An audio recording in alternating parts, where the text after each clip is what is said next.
আজকে আমি একদম সহজভাবে আপনাদের নান রুটি বানিয়ে দেখাবো। আশা করি এই নান রুটি বানানো দেখার পর আপনাদের ভালো লাগবে। তো নান রুটি বানাবার জন্য নিয়ে নিচ্ছি 2 বাটি ময়দা। আপনারা চাইলে কিন্তু আটাও নিতে পারেন। সাথে দিয়ে দিলাম স্বাদ মতো নুন, 3 চামচ চিনি, আর দিয়ে দিচ্ছি 2 চামচ ইস্ট। যেহেতু আমি 2 বাটি ময়দা নিয়েছি তার জন্য 2 চামচ ইস্ট দিয়ে দিলাম। সবশেষে দিয়ে দিচ্ছি 2 চামচ গুঁড়ো দুধ। এবারে সব কিছু দিয়ে এই ময়দার সঙ্গে একটু ভালো করে মিশিয়ে নিতে হবে। তো বন্ধুরা, আমার মনে হচ্ছে ময়দার পরিমাণটা অনেক বেশি হয়ে গেছে, তার জন্য আরও হাফ চামচ ইস্ট আমি দিয়ে দিলাম। তারপর আবারও খুব ভালো করে মাখিয়ে নেব। দেখুন সব কিছু দিয়ে কিন্তু খুব ভালো করে মিশিয়ে নিয়েছি।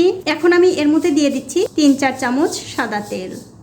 এবারে তেলের সঙ্গে এই ময়দাটা আবারও খুব ভালো করে মিশিয়ে নিতে হবে। দেখুন তেলটা কিন্তু এই ময়দার সঙ্গে খুব ভালো করে মেশানো হয়ে গেছে। এবারে এর মধ্যে কুসুম কুসুম গরম দুধ দিয়ে খুব সুন্দর একটা ডো তৈরি করে নিতে হবে। আপনারা চাইলে এখানে গরম জল দিয়েও এই ডোটা বানাতে পারেন।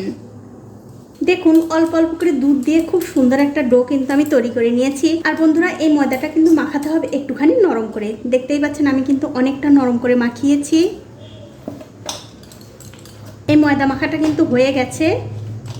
এবারে এর উপরে সামান্য একটু সাদা তেল লাগিয়ে দিচ্ছি যাতে উপরটা শুকিয়ে না যায়। তেলটা উপরে ভালো করে লাগিয়ে দেবার পর একটা ঢাকা দিয়ে 2 ঘন্টার জন্য রেস্টে রেখে দেব। 2 ঘন্টা পর আমি উপর থেকে ঢাকাটা তুলে নিচ্ছি। আর দেখুন এই ময়দার ডোটা কিন্তু কত সুন্দর একদম ফুলে ফেপে ডবল হয়ে গেছে। এবার আমি এই ময়দার মধ্যে যে হাওয়া বাতাস আছে সেগুলো বের করে দিচ্ছি। বের করে দিয়ে আবারও একটু ভালো করে মাখিয়ে নেব। আর বন্ধুরা, এই ময়দার ডোটা যত ভালো করে মাখাবেন ততই কিন্তু নান রুটিগুলো খেতে ভালো লাগবে, নরম তুলতুলে হবে। দেখুন আমি কিন্তু আবার একটু ভালো করে মাখিয়ে নিলাম। এখন আমি এখান থেকে একটুখানি বড় বড় করে লেচি কেটে নেব। তো এই দেখুন সবগুলো লেচি কিন্তু আমার কাটা হয়ে গেছে। এবারে একটা লেচি নিয়ে হাত দিয়ে খুব সুন্দর করে গোল করে নিতে হবে, ঠিক এরকম করে। দেখুন এটা কিন্তু হয়ে গেছে। আর এই একই রকম করে কিন্তু সবগুলোই বানিয়ে নিতে হবে। দেখুন এক এক করে সবগুলো লেচি আমি বানিয়ে নিয়েছি। তারপর আবারও ঢাকা দিয়ে 5 মিনিটের জন্য রেখে দিচ্ছি। 5 মিনিট পর আমি উপর থেকে আবার ঢাকাটা তুলে নিলাম। আর 5 মিনিটে দেখুন এই লেচিগুলো কিন্তু আরও একটু ফুলে গেছে। এখন আমি এখান থেকে একটা লেচি নিয়ে নিচ্ছি। আর এই লেচিগুলো কিন্তু আবারও অবশ্যই একটু ঢাকা দিয়ে এক পাশে রেখে দিতে হবে। এখন আমি এই লেচিটা বেলে নেব।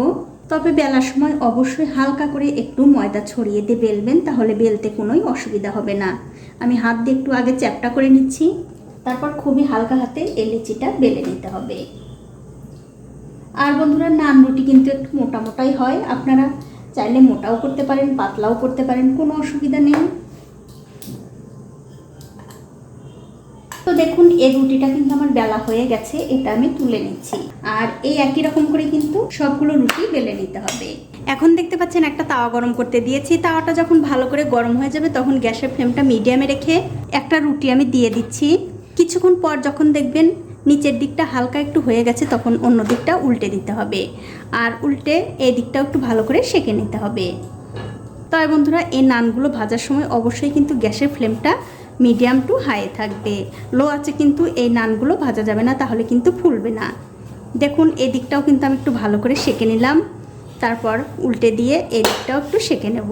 আর এইদিকে উল্টে দিলেই দেখবেন আস্তে আস্তে এই নানটা ফুলতে শুরু করেছে। দেখুন আস্তে আস্তে কিন্তু এই নানটা ফুলতে শুরু করেছে। যখন দেখবেন এক দিকটা একটু ফুলতে শুরু করেছে সেই দিকটা ধরে আস্তে আস্তে একটু চেপে দেবেন, তাহলেই দেখবেন খুব সুন্দরভাবে বলের মতো ফুলে উঠছে। কত সুন্দর একদম বলের মতো কিন্তু হয়ে গেছে। আমি আবারও একটু উল্টে দিয়ে এই দিকটাও একটু ভালো করে সেঁকে নেব। তো দেখুন এটাও কিন্তু আমি উল্টে পাল্টে 2 দিকটাই আবারও খুব ভালো করে একটু সেঁকে নিলাম। এটা হয়ে গেছে, এটা আমি তুলে নিচ্ছি। আর এই একই রকম করে কিন্তু সবগুলো নান ভেজে নিতে হবে। তো দেখুন এই রুটিটারও কিন্তু আমি 2 দিকটা খুব ভালো করে সেঁকে নিয়েছি। এবারে এটাও আমি উল্টে দিচ্ছি। আর উল্টে দিলেই দেখবেন আস্তে আস্তে খুব সুন্দর করে ফুলে উঠছে। তবে বন্ধুরা, এই রুটিগুলো যখন ভাজবেন তখন কিন্তু গ্যাসের ফ্লেমটা বাড়ানো কমানো যাবে না, ঠিক একই মাপের রেখে এই রুটিগুলো ভেজে নিতে হবে। তার কারণ হচ্ছে লো আঁচেও কিন্তু এই রুটিগুলো ফুলবে না, আবার মিডিয়াম আঁচেও কিন্তু এই রুটিগুলো ফুলবে না। মিডিয়াম টু হাই রেখে এই রুটিগুলো ভেজে নিতে হবে। দেখুন এটাও কিন্তু কত সুন্দরভাবে ফুলে উঠছে। আমি আজকে আপনাদের যেভাবে ময়দাটা মাখিয়ে দেখেছি, আপনারাও যদি ঠিক এই মাপেই ময়দাটা মাখান, আপনাদের নান রুটিগুলোও কিন্তু ঠিক এরকমভাবেই ফুলকো ফুলকো হবে।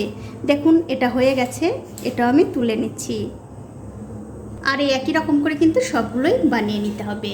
তো এই দেখুন বন্ধুরা, এক এক করে কিন্তু আমি সবগুলো নান রুটি ভেজে নিয়েছি। আর দেখতেই পাচ্ছেন, দেখে কিন্তু আপনারা বুঝতে পারছেন খেতে কতটা ভালো লাগবে।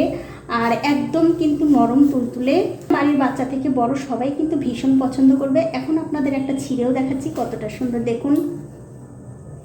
এর নান রুটি কিন্তু আপনারা চিকেন কষা দিয়েও খেতে পারেন, আবার যারা নিরামিষ খান তারা কিন্তু এরকম নিরামিষ সয়াবিনের তরকারি দিয়েও খেতে পারেন, খেতে কিন্তু দুর্দান্ত হয়।